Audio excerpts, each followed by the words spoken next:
You know, my father was the most brutal man I've ever known physically. And if you've seen some of my videos, you know, he was a brutal man when it came to beating us. He was relentless. The torture that he would put us through, locking me in the trunk of cars and hanging me up, you know, and beat me, you know, with no clothes on and things like that. If you've seen the videos, you know what I'm talking about.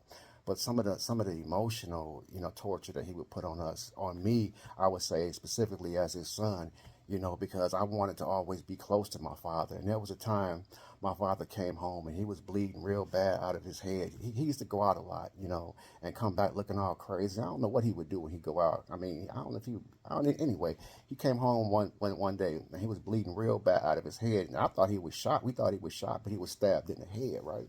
And so he's bleeding crazy. And you know, the first thing me and my sisters are thinking, shoot, should we save him after all the beatings and molestation that he had did to my sisters and the beatings he had put on me?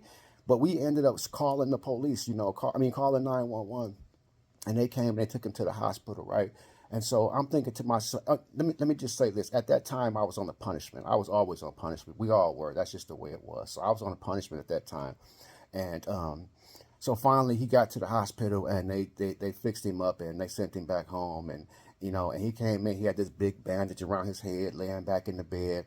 And I was laying on the side of him, you know, and I was like, man, maybe my father, you know, after what we did, we pretty much saved his life. You know what I'm saying? And maybe he'll be more gentle with us. Man, that joker looked over at me and said, ain't you on a punishment still?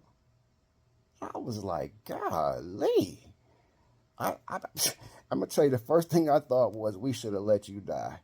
We should have let you die. And that's, you know, you know, some of y'all might not agree with it, but the things my father did to us, to me and my sisters. Look at some of the videos that I have out. This man was brutal. I mean, he was diabolical, demonic, intentional on torturing us every chance he got.